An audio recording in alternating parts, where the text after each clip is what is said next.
Hola, ¿cómo están? Espero que muy bien. Hoy es el día 11 de septiembre del año 2025, el jueves, y es un día para rememorar, recordar a todas las personas que fallecieron en ese día trágico del 11 de septiembre, pero del año 2001, durante el ataque terrorista de un grupo de terroristas islámicos a las Torres Gemelas en el World Trade Center de la ciudad de Nueva York, en el corazón de la ciudad de Nueva York, en el año 2001. Sí, ya han transcurrido 24 años desde ese día trágico, casi un cuarto de siglo, pero créanme ustedes que la memoria, la intensidad de lo que se vivió ese día, de como yo lo viví, está a flor de piel. Y quiero aprovechar esta ocasión para compartir con ustedes y también con los más jóvenes que quizá a lo mejor todavía no habían nacido en esa fecha o estaban muy chicos para haberse dado cuenta de la importancia de los sucesos de ese día. Una serie de reflexiones personales en torno a esta vivencia que yo tuve ese mismo día.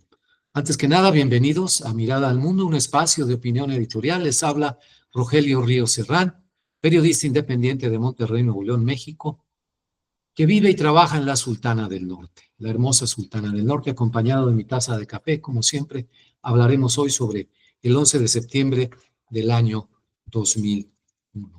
Me acompaño de esta imagen que representa el memorial, ¿no? El sitio este de homenaje que se hizo en el lugar en donde estuvieron las Torres Gemelas y en donde están estampados en los muros, como pueden apreciar en esta fotografía.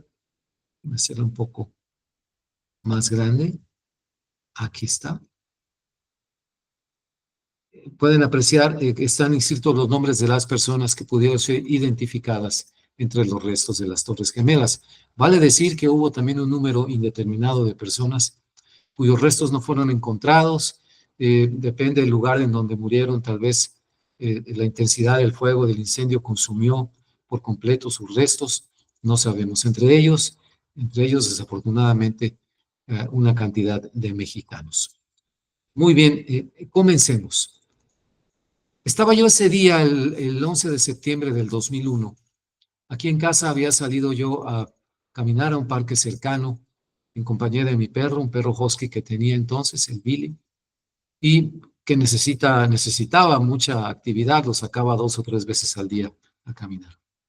Vimos temprano en la mañana, regresamos y en cuanto entré a casa, mi esposa me gritó, mi esposa Patty, que me asomara al televisor porque algo grave había sucedido en la ciudad de Nueva York. Estaba yo a punto de meterme a la regadera, dije, bueno, voy a echar un vistazo y me baño. Por supuesto, en cuanto vi lo que estaba pasando, me quedé pegado al televisor, junto con mi perro, incluso con la correa todavía, porque no creía lo que estaba pasando. Sintonizaba CNN y los locutores estaban también confundidos. Hasta ese momento se pensaba que un avión había extraviado el rumbo, primero que había sido una avioneta, luego que un jet privado de tamaño más o menos mediano, pero luego que un avión comercial se había estrellado en una de las Torres Gemelas, que como accidente de navegación aérea era sencillamente inexplicable, no podía ser, eso era un imposible. Pasaron los minutos y me acuerdo que en el extremo derecho de la pantalla, en la toma de la cámara que tenía CNN, apareció la figura de otro avión, también un avión grande, un avión de línea comercial, un jet, también de American Airlines, que daba una especie de rodeo, había llegado por la parte del río Hudson y daba un rodeo, una especie de vuelta en U para enfilar hacia las Torres Gemelas, pero esta vez directamente hacia la torre que había quedado intacta. Se estaba incendiando la otra, en donde se había creado se veían las tomas de televisión, un boquete enorme, gigantesco, y el avión parecía que la torre se lo había tragado por completo.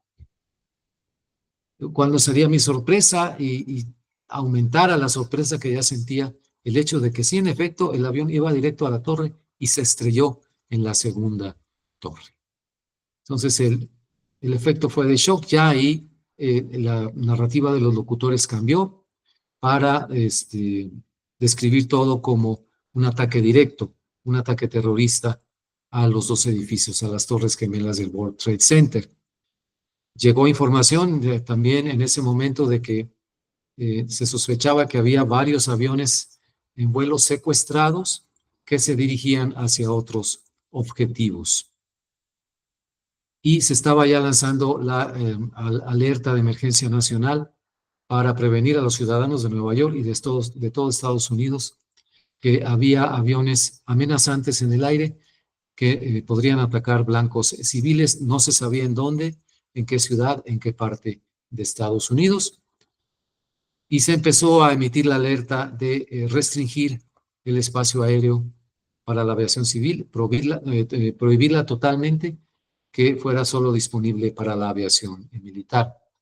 Algunos cazas se veían pasar, un par de cazas, lo recuerdo muy bien, sobre el cielo de Nueva York, pero pues era demasiado tarde, no lograron interceptar nada. Estaban las torres ardiendo hasta que, por si las sorpresas no hubieran ya pasado, no hubieran terminado ahí, una de las torres empezó a derrumbarse. Increíble, todavía se me enchina la piel de sentir esa sensación de horror, de impotencia, de saber que había gente ahí adentro, en la cual se le está cayendo encima todo el edificio. Al final, las dos torres se derrumbaron y murieron, según el conteo oficial, aproximadamente 3,000 personas. De entre ellas se pudo sacar el conteo de aproximadamente 16 mexicanos que fueron identificados por las autoridades. Y solamente 5 de estos 16 mexicanos identificados se les pudo hacer la prueba del ADN, la prueba de genética, para que pudieran recibir la compensación del gobierno de Estados Unidos, que se dio posteriormente, un par de años después, de entre 1 y 1,5 millones de dólares. Pero esta cifra de 16 mexicanos identificados es muy baja.